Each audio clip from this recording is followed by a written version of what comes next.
Welcome back to Wi-Fi Movies. Today, I'm going to explain the movie Centigrade. The film opens with an on-screen text about a married couple's journey to Norway to attend a small book tour, and what follows is based on true events. We proceed to the next scene, which shows a snow-covered car. A woman named Naomi wakes up inside to find that their car is now entirely covered in snow. She attempts to open the car door to no avail.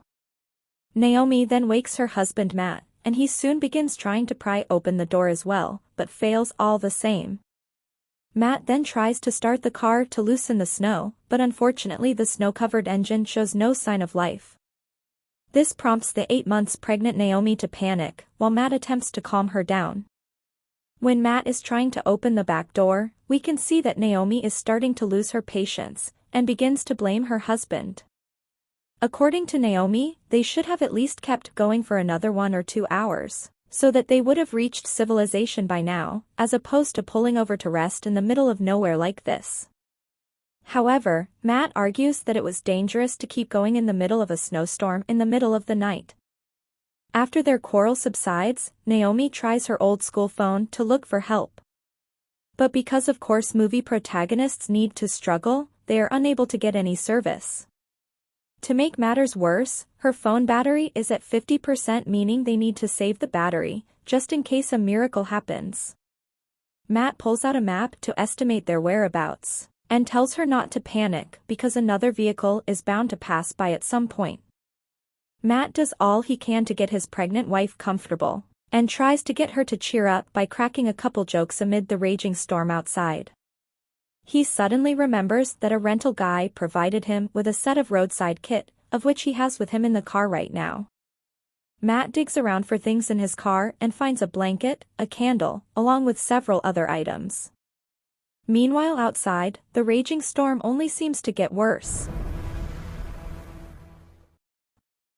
Back inside the car, the pregnant Naomi now needs to take a piss, and due to the lack of options she is forced to use a towel to take a piss inside the car. The couple then take out the food they packed for the trip and tries to ration them because they have no clue how much longer they'd be stuck here. After sorting the food, Naomi deduces that they only have food to last 12 days at most.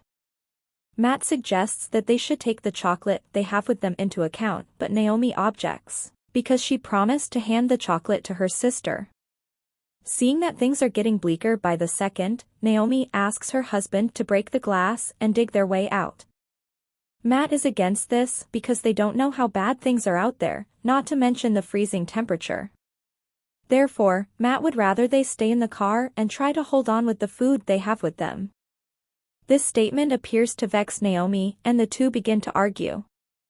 In the end, Naomi relents. Long story short, they have now been stuck in the car for 4 days, and the temperature outside only seems to get colder. To keep the food supply from running out, Matt decides to only eat a little. He puts forth his pregnant wife's condition because obviously she needs to food more than he does.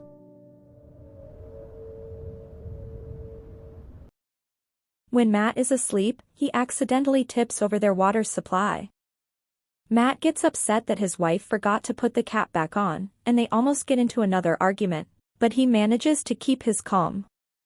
While the two are asleep, they are woken up by the sound of footsteps walking over the car. Hello?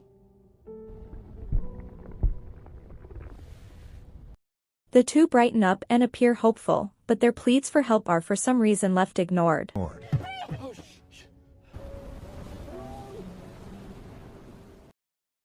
Naomi gets desperate while Matt calms her down by telling her everything is going to be all right. It is now day 7. After a week stuck inside this snow-covered car, Matt now attempts to break open the car window by heating up the gaps on a window with a candle. Naomi, who has nothing to do, decides to toy with her phone and accidentally drops it, cracking it open, and the battery falls off. She puts her phone back together and thankfully it still works just fine. Unexpectedly, she realizes that they now have cell service. Naomi immediately calls her father and tearfully begins rambling about how they are stuck under a pile of snow and need immediate help. But unfortunately, the phone dies soon after due to low battery. I don't really know where we are, Dad. Norman, 50 miles east of our hotel. Can you hear me? Give me the... Matt is a little upset as to why Naomi did not inform him that they had service. He claims that he could have provided information regarding their exact whereabouts. On day 9, Naomi expresses how she regrets taking their little trip for the book tour, for it puts them in such predicament instead. She reminds Matt to eat, though he still insists on eating, leaving most of his food for his wife and his future child. Naomi asks Matt to break the car window, but Matt still objects, because he's convinced that once the window breaks they would have no shelter left. It is now day 11. It appears the storm has started to dissipate. Naomi has started to lose hope and asks her husband to write a letter in case they do not make it. Matt gets a little irritated and is still optimistic that they will make it out alive. Not long after, they hear the sound of a snow-clearing vehicle passing by.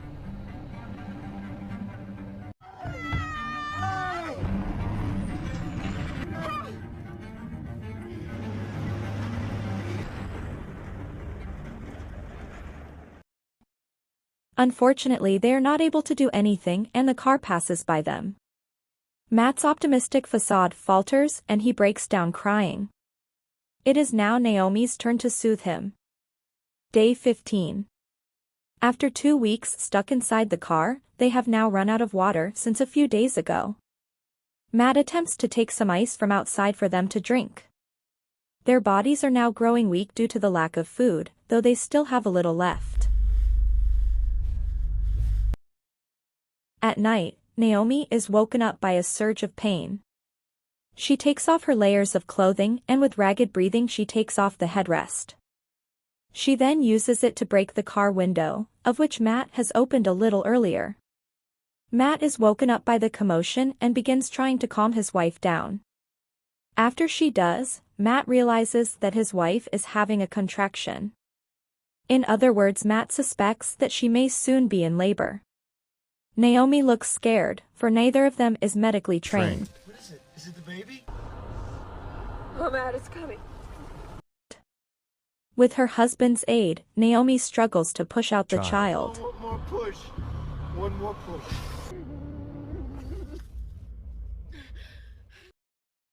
Miraculously, a healthy baby girl is born. The couple rejoice. In spite of all odds, they manage to deliver the baby safely. Matt then takes the placenta and tucks it inside a box. Day 17. The small family somehow appear calm and they have named their baby girl Olivia. On day 20, Matt's health begins to deteriorate due to the freezing temperature and the lack of food he's been consuming. Okay. Unwilling to see his baby girl get cold, Matt takes off his jacket and uses it to warm up Olivia instead. With his ever-weakening strength he keeps digging the ice by the side of the car. It doesn't take long before he grows exhausted and starts feeling hot despite the freezing temperature, signifying that he has hypothermia. He falls asleep without a coat to keep him warm.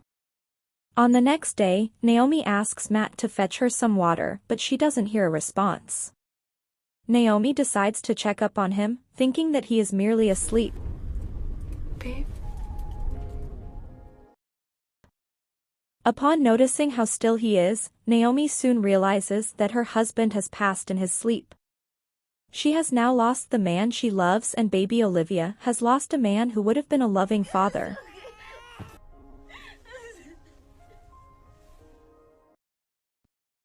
Without her husband, Naomi now struggles to even fetch some water. Their food supply has completely depleted and she is rendered desperate. She is now willing to eat anything to survive. At night, Naomi hears the sound of a car passing in the distance. As per usual, she is unable to do anything about it, which only gets her upset. The baby begins to cry out of hunger and Naomi rushes to nurse her. However, no milk comes out because she is starving and unwell. This only gets her more desperate and she resorts to eating her own placenta. She thankfully manages to lactate again and her baby is safe from starvation for now. Later that night, Naomi lays beside her husband's dead body and begins talking to herself, presumably out of depression and starvation. She takes off Matt's shirt and puts it over Olivia to warm her up. The next morning marks the 24th day. Sunlight permeates inside the car and Naomi is woken up by a water drop. She realizes that the ice has thinned out.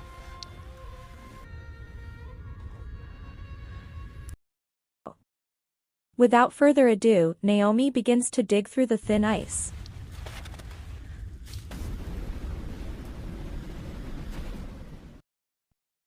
Relief washes over her at the sight of bright skies above her after being stuck under the ice for so long.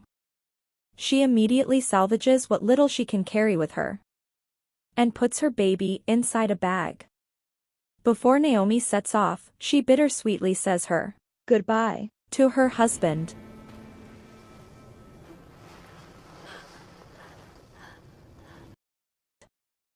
She then begins to pace through the empty snowy road without a clue where to go. On her way, she sees a road sign that informs her about a civilization nearby. Naomi keeps on walking with her baby.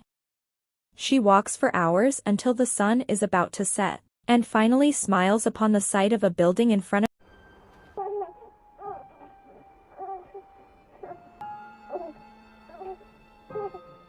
The film ends with a text saying that Naomi and her baby were taken to a local hospital nearby. The experts believe that they were able to survive because of the igloo effect, which protected them from the elements and contained whatever heat that they generated.